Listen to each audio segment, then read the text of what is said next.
Hi, welcome back. Today we're cooking Guinness beef stew and we're going to be doing that with some roast potatoes and some dumplings. So firstly I'll take you through the beef stew, then we'll have a look at the roast potatoes and then the dumplings, and then we'll see how they all go together at the end. First thing, as always, I'll just take you through the ingredients that you're going to be using. So ingredients we're going to be using for the stew part of the dish is a kilogram of beef. This is a slow roasting topside. Shin of beef is very good as well. So what you're looking for really is something with a reasonable fat content and a good amount of marbling through it. So we're going to dice the beef up in quite large chunks and then we're going to pop it in this flour mix. So this is just a seasoned flour mix of salt and pepper and plain flour. We've got 2 onions chopped, 1 can of Guinness, 440ml in that particular can, 500ml of rich beef stock, 2 large cloves of garlic, roughly chopped. We've got 6 carrots peeled and chopped into 3, 2 large sprigs of thyme and 2 bay leaves. So first thing we'll do, once you've prepared your other ingredients, is we're going to cut this beef into some quite large chunks. So as you'll see, what we've done is we've cut those into nice big chunks. We've left as much fat on as possible. There's some nice marbling in there, and what that's going to do is it's going to help it stay tender, and it's going to just add to that flavour. So what we're now going to do now is, rather unceremoniously, we are just going to pop all of that beef into here. So as you can see, we're just doing this whilst we're not cutting it heavily. We're just waiting for that butter to melt away. We're just waiting for the butter and the oil to come up to temperature. So, and this is why we do this in a big dish. It just makes it far simpler, a lot less faff than using a small dish and having to put pieces in and take them out.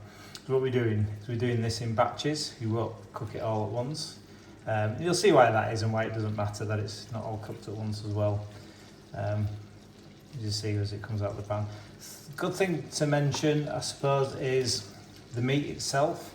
I've allowed this to come up to room temperature before I've done any of this, and the reason for that is what we don't want to do. Well, it's getting hot now, so we'll just pop this in the pan. And what we don't want to do is put cold meat into a hot pan, because all it'll do is it'll start to retract, it'll tense up, and it will make your meat tough, and you don't want that. So what we're going to do is pop about half of it in that butter. There you go. And maybe one more in there. And we're just going to very quickly and lightly fry each side of it. I say fry. We're just going to get that coating onto there. What we're going to do is just cook that flour mix into that beef so it tenderises it. As you can see, it's just starting to change colour. I'm just going to flip them all over. Like so. Okay, and once you're happy with those, what they're going to do is, we'll just swing this around here. We're using quite a large pan for this because it's quite a big meal. This is going to serve probably 6 people. We're doing it for 4 tonight, so there'll be a little bit left over. Okay, so once your beef is done, what we're going to do is we're using quite a large saucepan, because what we're doing with this is we are going to cook it in this, and then this pan is going to go in the oven when we pop the dumplings in as well.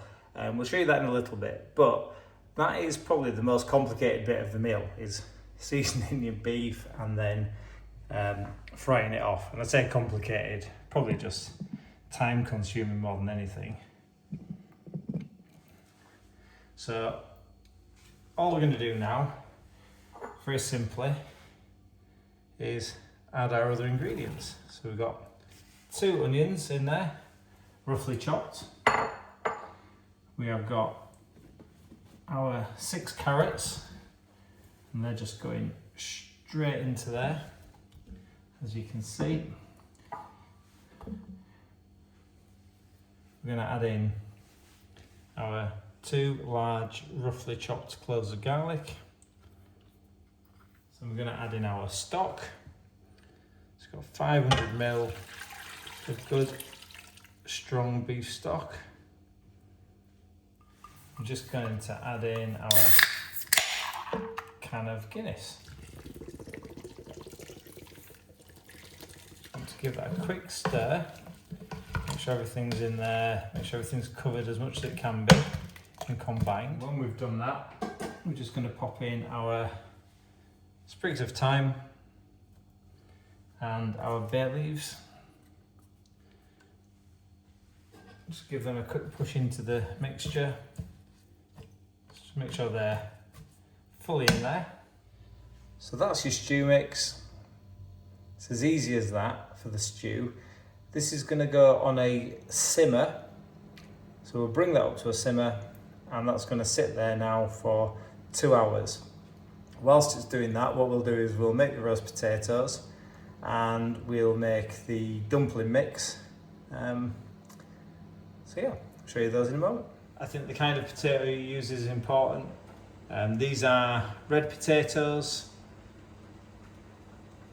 Obviously use the ones that you like the best. And all we're going to do is just going to pop these into some already boiling water. Okay, so we've got some salted boiling water. And these are just going to go straight in there. And what we're going to do is we're going to do something called parboiling. So we're going to soften the outside of them, and these are going to go in for around about 10 minutes. It does depend on how big you've cut them. That's why I say around about 10 minutes. 10 minutes tends to work fine. If you want to set an exact timer on there, just turn that up. Now we've put them in. Like I say, so 10 minutes in the water. Whilst they're in there, what we've got in the oven at 190 degrees is some goose fat in a large pan, and these are going to be transferred straight into that. You don't have to use goose fat, it just gets up to a really nice temperature for things like Yorkshire puddings, roast potatoes, etc. You can use veg oil, whatever suits you best. Okay, so just whilst those potatoes are parboiling, we just have a quick look at the stew, and as you can see, simmering away nicely there. In fact, we might even turn that down just one more. Simmering away nicely. That's been in for about 45 minutes, that's got another hour and 15 to go. These roast potatoes are going to go in for around about an hour to an hour and 15, initially at 190 degrees. Okay, so they've been in there for about 10 minutes, and what we're looking for is the edges to start to soften. As you can see, as I pick it up, it's starting to break away. That's perfect, that's exactly what we're looking for.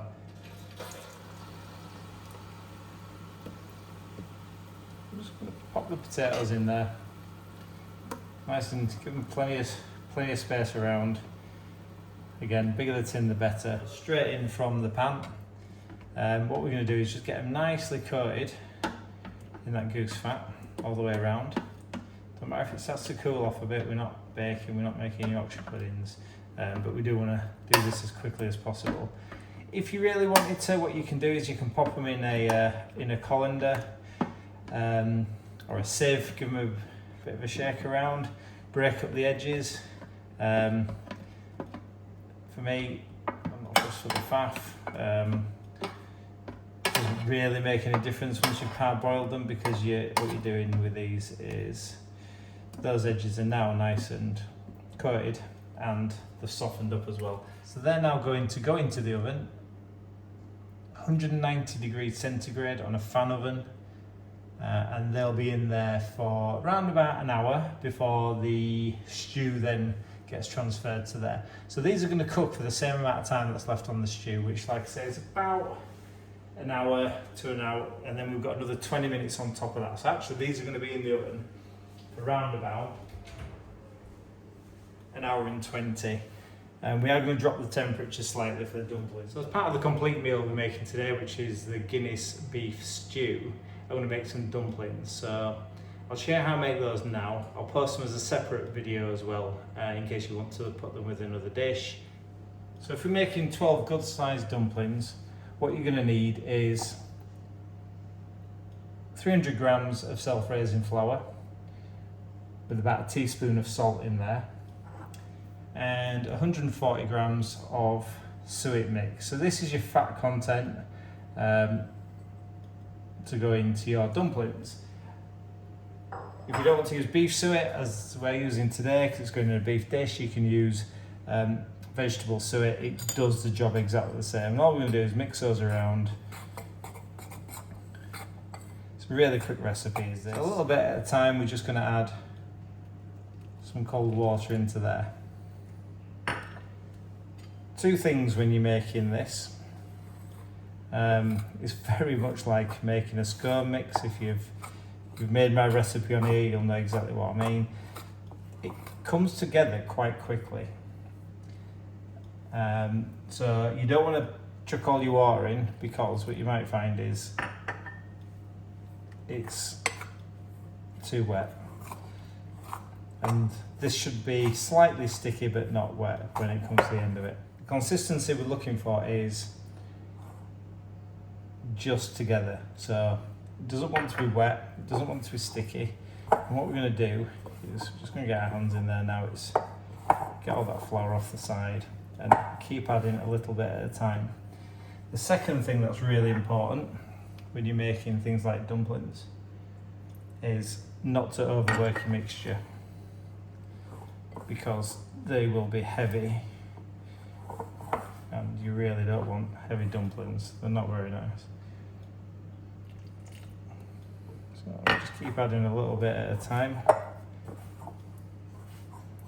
As you can see, it's starting to come together nicely, and we're almost there. Just need a tiny bit more.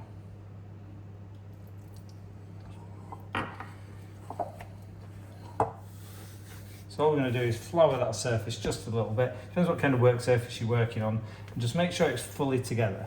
So we're just going to give it a little knead, but that is as much. It doesn't matter if you've got little bits falling off, it probably means you've worked it the right amount. And there you go.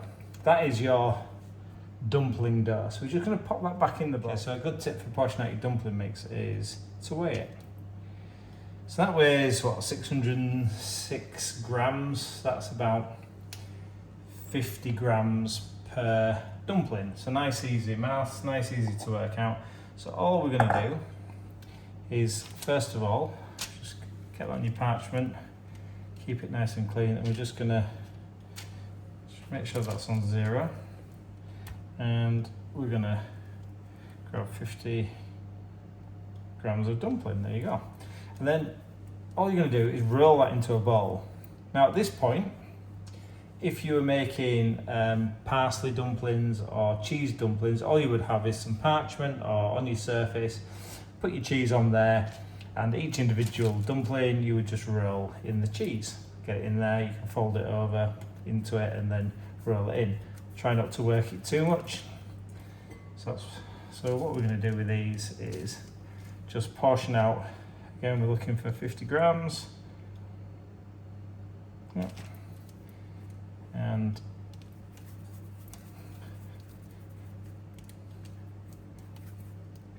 carry on with those until you've made 12. So there we have 12 evenly sized dumplings ready to go into our Guinness beef stew. I'll show you what that looks like. So it's about 45 minutes left on that, and as you can see, it's simmering away really nicely. And they're going to go in there and they go into the oven. If you're watching this as a separate video, then you can put them in your casserole or whatever, but the cooking temperature for these is 180 for around 20 minutes. These are going to go in the fridge, so you can make these before, leave them in the fridge. If you are putting these in the fridge, just to be sure to take them out about 20 minutes before you use them, just so they get a bit of temperature in them. If you put them in cold straight from the fridge, you're going to need to leave them in there a bit longer. It'll adjust your cooking time. Okay, so these roast potatoes have been in a little while, and as you can see, they're starting to crisp up nicely. So all we're going to do is flip them over, make sure we get that fat spread around a bit more, and then they're going to go back in. And we're probably going to do this about every 20 minutes, just to make sure that you're just getting a lovely texture on all these potatoes. So there we have it, beef and Guinness stew. Ready to see, we've removed the bay leaves and the thyme before we do anything else or before we serve it up. So our dumplings that we made earlier, stew's ready to go in the oven. A range of dumplings on the top, and that's going to go into our oven 180 degrees for 20 minutes. There are roast potatoes, as you can see, lovely and crispy on the outside, lovely and fluffy in the centre. So as you can see, the dumplings have pretty much doubled in size, and they are now ready to serve. And there we have perfectly done dumplings.